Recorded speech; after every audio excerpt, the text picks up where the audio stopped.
مولاي صل وسلم دائما أبدا على حبيبك خير الخلق كلهم. بسم الله الرحمن الرحيم. السلام عليكم ورحمة الله وبركاته.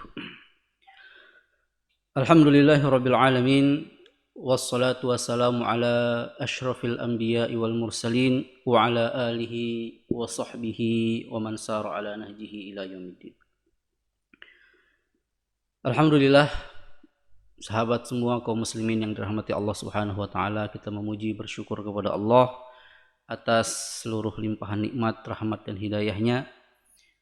Mudah-mudahan rasa syukur kita kepada Allah Subhanahu wa taala ini akan menjadi sebuah bekal tersendiri bagi kita untuk kita bawa kelak kepada Allah Subhanahu wa taala pada yaumil akhir, dan kita mengharap Allah Subhanahu wa taala memberikan tambahan kepada kita sebagaimana yang telah Dia janjikan, tentu kepada orang-orang yang bersyukur. Tambahan kebaikan, tambahan keberkahan, tambahan ilmu, dan tambahan-tambahan yang selalu diinginkan oleh semua umat manusia.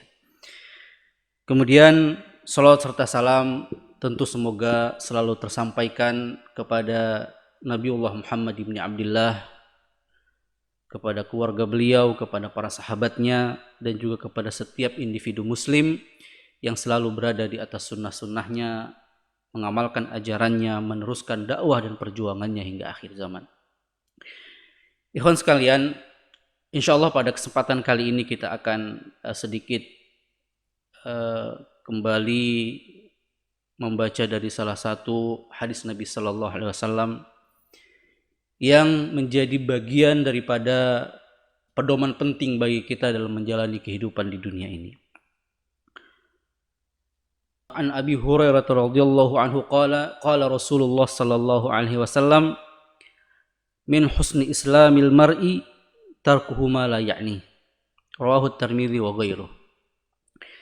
Dari sahabat Abi Hurairah radhiyallahu an, beliau pernah mengatakan bahwa Rasulullah SAW telah bersabda, di antara tanda bagusnya kualitas keislaman seseorang, ya seorang muslim, itu adalah tarkuhu ma la ya'nihi. Di mana ketika seorang muslim tersebut memiliki kemampuan ya untuk mengelola dirinya dalam rangka meninggalkan hal-hal yang tidak berguna, yang tidak bermanfaat, yang tidak berfaedah bagi dirinya. Min husni islamil mar'i tarkuhu ma la ya'ni. Di antara tanda bagusnya kualitas keislaman seseorang adalah meninggalkan hal-hal yang tidak bermanfaat, tidak berfaedah, tidak berguna bagi dirinya. Ikhwani fillah, teman-teman sekalian dirahmati Allah Subhanahu wa taala, ini adalah hadis yang singkat tetapi memiliki kandungan makna yang begitu padat. Di antara pelajaran yang bisa kita ambil dari hadis ini adalah bahwa Rasulullah SAW ingin mengajarkan kepada kita bahwa inna hadad din, ya dinul Islam, bahwa agama Islam ini adalah jam'ul mahasin, adalah kumpulan dari segala bentuk kebaikan, ya, dari berbagai macam jenis dan ragamnya. Jadi Islam ini adalah sebuah din yang di dalamnya seluruhnya adalah kebaikan. Rasulullah SAW ya tidaklah beliau wafat kecuali telah mengajarkan kepada kita semua jenis kebaikan. Ya tidak ada satu jenis kebaikan pun kecuali telah diajarkan oleh Rasulullah SAW dan beliau memerintahkan kepada kita untuk mengamalkannya. Begitu juga bahwa tidak ada satu keburukan pun kecuali beliau telah informasikan dan kita dilarang untuk mengerjakan keburukan tersebut. Dan ayat-ayat yang menyebutkan bahwa Islam ini adalah suatu kebaikan adalah sesuatu yang sangat banyak, ya, bahwa Islam itu sendiri adalah di dalamnya kumpulan dari kebaikan demi kebaikan, karena Islam ini datang dari Allah Subhanahu wa taala. Dan Allah Subhanahu wa taala ya adalah zat yang maha baik, ya zat yang maha benar. Dan Al-Qur'an sebagai firman Allah Subhanahu wa taala adalah kebenaran mutlak, yang seluruhnya adalah kebenaran. La ya'tihil batilu min baini yadayhi wala min khalfihi. Tidak ada kebatilan, ya baik dari arah depan, dari arah belakang, tidak ada. Semuanya adalah kebaikan. Jadi poin pertama yang bisa kita ambil daripada ayat ini adalah bahwa, daripada hadis ini adalah bahwa Islam adalah sumber dari segala kebaikan dan seluruh ajaran Islam adalah kebaikan demi kebaikan. Kemudian poin yang kedua yang bisa kita ambil daripada hadis yang mulia ini adalah bahwa tidaklah Islam itu menginginkan kepada umatnya kecuali agar umatnya ini, yang bahkan per individunya, ya setiap personalnya atau siapapun yang ada di dalamnya menjadi orang-orang yang terbaik. Ya, tidaklah Islam menginginkan kepada umatnya ini kecuali agar umat ini menjadi umat yang terbaik. Ya, tidaklah Allah Subhanahu wa taala mengharapkan atau menghendaki kepada umat Islam kecuali agar umat Islam ini tampil dan hadir menjadi umat yang terbaik, menjadi personil yang terbaik, menjadi pribadi yang terbaik.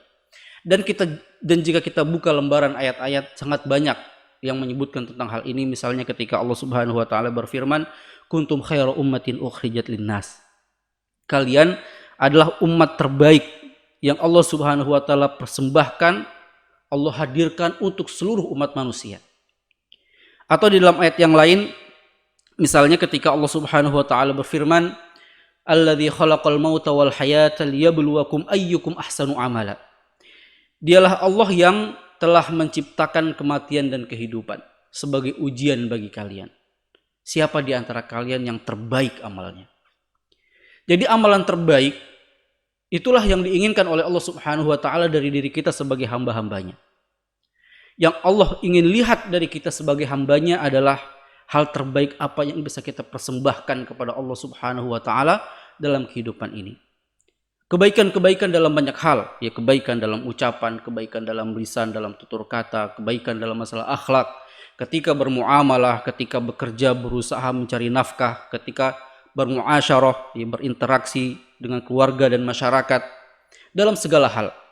Di dalam bertutur kata, misalnya ketika Rasulullah Shallallahu Alaihi Wasallam mengajarkan kita dalam salah satu hadis beliau, "Man kana yu'minu billahi wal yawmil akhir falyakul khairan aw liyasmut." Siapa yang benar-benar beriman kepada Allah, beriman kepada hari akhir, maka konsekuensinya adalah falyakul khairan. Dia harus mengatakan kata-kata yang baik-baik saja. Atau kalau dia tidak sanggup, ya belum mampu mengucapkan kata-kata yang baik, maka batas paling minimalnya adalah aw liyasmut. Hendaklah dia mengunci rapat-rapat lisannya agar kemudian tidak terkeluar dari lisannya sebagai orang beriman, sebagai seorang mukmin, kata-kata yang buruk, kata-kata yang tidak pantas, kata-kata yang tidak bermanfaat. Laisal mukmin bil badhi. Ya, Rasulullah SAW beliau mengatakan bahwa seorang mukmin itu bukanlah sosok yang suka mengatakan kata-kata kotor atau kata-kata keji, ya, atau kata-kata yang tidak pantas. Ya, jadi ini adalah diantara faidah yang bisa kita ambil daripada hadis yang mulia ini adalah bahwa diantaranya Islam menginginkan agar kita tampil menjadi orang yang terbaik, ya dalam ucapan, dalam perbuatan, dalam tutur kata, dalam masalah akhlak, dalam segala hal. Ikhwani fillah, kaum muslimin rahimakumullah, ya saudara-saudara yang dirahmati dan diberkahi oleh Allah Subhanahu wa taala. Dan kemudian di antara pelajaran yang lain, ya di antara pelajaran berikutnya adalah bahwa Islam sangat memberikan dorongan yang begitu besar, ya kepada setiap individunya untuk selalu berada di garda terdepan dari sebuah kebaikan. Maka Allah Subhanahu wa taala selalu mengingatkan, ya, kepada kita untuk saling berlomba-lomba, untuk bersegera. Ya wasari'u ila maghfiratin min rabbikum, misalnya. Bersegeralah kalian untuk menuju kepada ampunan dari Tuhan kalian, dari Allah Subhanahu wa taala.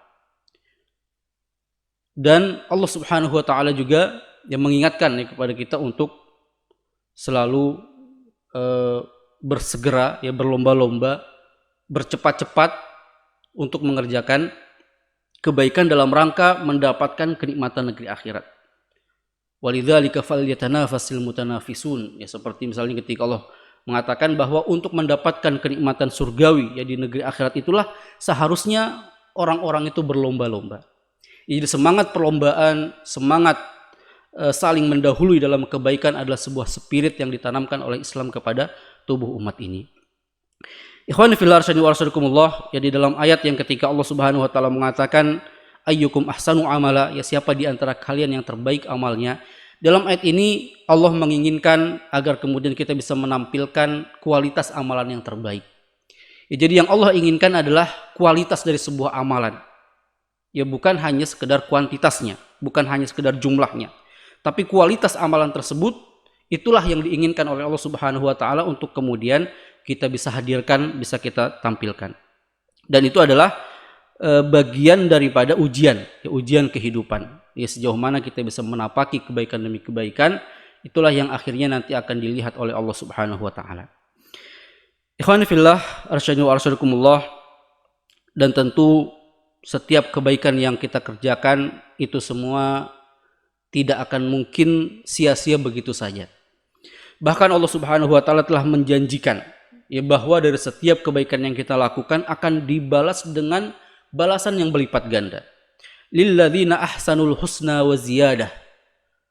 Jadi dalam surat Yunus, ya Allah Subhanahu wa taala mengatakan bahwa bagi orang-orang yang mengerjakan kebaikan, maka bagi mereka adalah balasan kebaikan wa ziyadah, dan tambahan. Ada bonus tersendiri yang Allah sediakan, Allah persiapkan, dan akan diberikan kepada orang-orang yang selalu mengerjakan kebaikan. Ya, jadi bukan hanya kebaikan yang setara yang akan dibalas oleh Allah Subhanahu wa taala, tetapi balasannya adalah sesuatu yang berlipat ganda dan ditambah lagi oleh Allah Subhanahu wa taala. Ini adalah di antara bukti bahwa Allah Subhanahu wa taala adalah Al-Karim, zat yang maha mulia, zat yang maha dermawan, zat yang maha memberi kepada hamba-hambanya. Ikhwani fillah arsyadni wa arsyadukumullah, jadi kita kemudian melihat kembali kepada hadis yang disebutkan oleh Nabi SAW tadi adalah bahwa ketika Rasul mengatakan min husni islamil mar'i tarkuhu ma la ya'ni. Jadi antara tanda bagusnya kualitas keislaman seseorang adalah meninggalkan hal-hal yang tidak berfaedah dalam dirinya. Ada banyak hal yang akhirnya menjadikan kita terjebak dalam masalah. Jadi antaranya adalah ketika kita ikut terlibat dalam hal-hal yang itu bukan urusan kita. Orang banyak bicara dalam hal yang bukan menjadi keahliannya. Ini akan menjadi satu musibah tersendiri.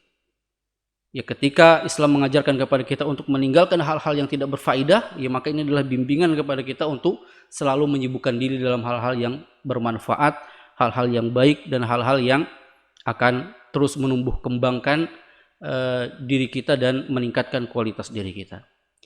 Kalau dalam hal-hal yang tidak bermanfaat saja, ya Islam telah mengajarkan kita untuk meninggalkan hal tersebut, lalu apakah lagi, ya apalah lagi dalam hal-hal yang membahayakan, hal-hal yang merusak, hal-hal yang bisa menjerumuskan dalam keburukan demi keburukan, hal-hal yang berbau dengan kemaksiatan dan dosa-dosa.